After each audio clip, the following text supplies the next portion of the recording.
What's up guys, it's Alex with Alex Rub Fishing and Lucky Tackle Box, and today I'm going to be talking to you guys about the live target popper frog that you guys are going to be receiving in this month's Lucky Tackle Box. So hopefully you guys will enjoy this video. So just like always, we break down each bait with rigging, retrieval, and location. So for this little frog right here, there's not much we have to do to it. The only real thing that I do is trim those legs up. So what we're going to do here is actually get one of these frogs brand new out, and I'm going to show you guys how I trim the legs on them. So trimming the legs is really important, and what it helps to do is it helps to shorten those legs up for number one, so you don't get short strikes. A lot of the times if the legs are too long on a frog, what the fish will actually do is come up and grab the legs, and they'll only grab the legs of the frog and not the body itself, so you won't be able to get any hooks in them. And then number two, it kind of helps to make that frog walk just a little bit better. So my rule of thumb on cutting the legs on a frog is pretty simple. What I do is I actually use the body of the frog, so the main body, this part right here, to measure how long I want the legs to be. So what I do is I lay those legs over the top of the body, and I just pinch them right at the nose of the frog, and all that material right there is actually what I want to cut off to make this frog ready to go out and fish. So you just pinch all that material right there, about that much material. It's usually about an inch for most frogs. Some frogs come pre-cut, but these live target ones don't, just so that you have options with them. But then you're just going to take a pair of scissors, cut all that material off there, and now you have legs that are ready to go out and frog fish with. And really, other than that, there's nothing that I do to this frog. I don't mess with the hooks, I don't mess with the body, I don't do really anything, because the body is super soft, so it's going to collapse really easy. The hooks are at a good angle where I feel like I get good hookups with them. And like I said, other than that, you just tie this thing onto your rod and you're pretty much ready to go. Now for the rod and reel itself, that's where I'm kind of specific about what I like to use. I'm actually using a frog specific setup. This is a 7.3 heavy G-Rod Pro Bass rod. This thing is an extra fast heavy rod, so that means it has a ton of backbone and a really fast tip, so that when I hit these fish in this heavy cover, I can get them out of there. And then the line I pair that up with is 65-pound braid. That braid allows me to cut through that grass, cut through that vegetation, get those fish coming out of there, and I've got the strength that I need that I don't have to worry about if I get them wrapped around, you know, some grass or some milfoil or something like that, that it's gonna break, and I can get those fish out of there. And then I pair that up with a 7.51 Lose BB1 Pro. The reason I'm using this reel is it's got a bigger spool, so I can put a bunch of braid on there and make really long casts, and then that 7.5 gear ratio helps me to pick up that line, so if I do have a fish grab it and run towards me with this frog, I can pick up that line, I can smack them in the face, and I can get those big old frog hooks into their mouth and get them coming towards me. So really, for rigging, that's it. Pretty straightforward. I just trim up the legs and then I tie it onto this rod and reel setup.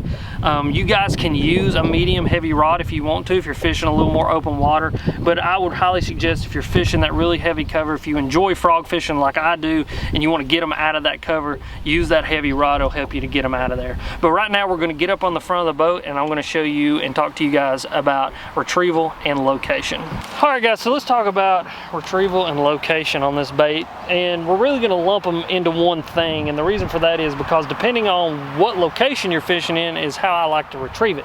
So as you guys can see here, I've got a bunch of aquatic vegetation in front of me, and when I'm fishing this frog, even though it's a popping frog and it's got that little mouth on the front of it, when I'm fishing that kind of vegetation, I'm not really going to walk the dog with it unless I hit a big open patch like you guys can see here. So there's a lot more sparse vegetation. That's when I'll walk the dog with it. So we'll talk about walking the dog real quick with this frog, and really with these little popper frogs with those cut mouths on them, it's a lot easier to walk the dog than your standard frog.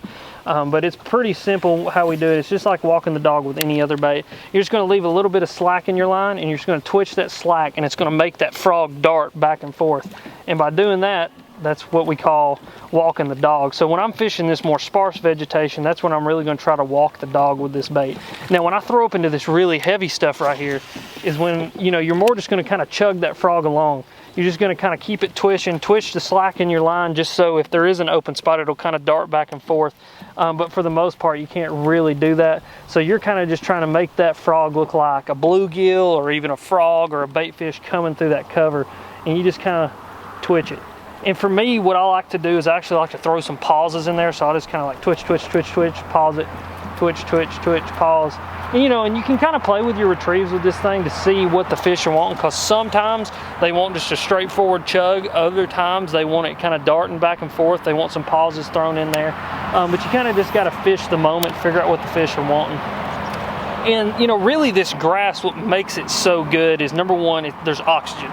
So there's one thing that you always got to remember, and I've said this in other videos, I've said this in my videos, the bass are going to go where the oxygen and the food's at. So wherever there's an abundance of oxygen and an abundance of food, that's where the fish are going to go.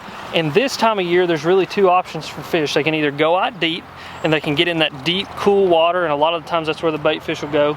But if you're on a lake and you're lucky enough to have this aquatic vegetation like this aquatic vegetation will put off a lot of oxygen into the water.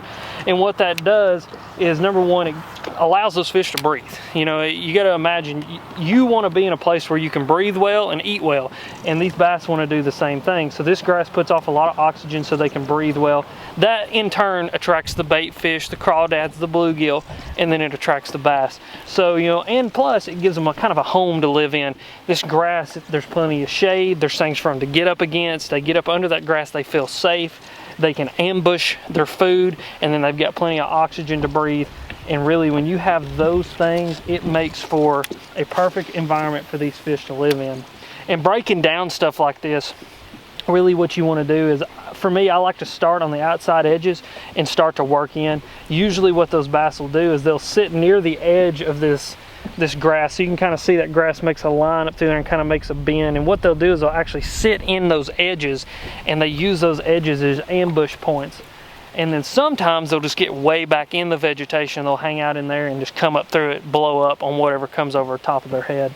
But as always, guys, thank you for watching. If you have any questions or comments, please go leave them in the comment section down below. I'll be down there answering any questions that you guys have. Make sure to go subscribe to my YouTube channel. It's Alex Rudd Fishing. I do all kinds of stuff. I do vlogs, I do fishing videos, I do tips videos. So I'd really appreciate it if you'd go subscribe. But as always, thank you for watching Lucky Tackle Box, and we'll see you guys later.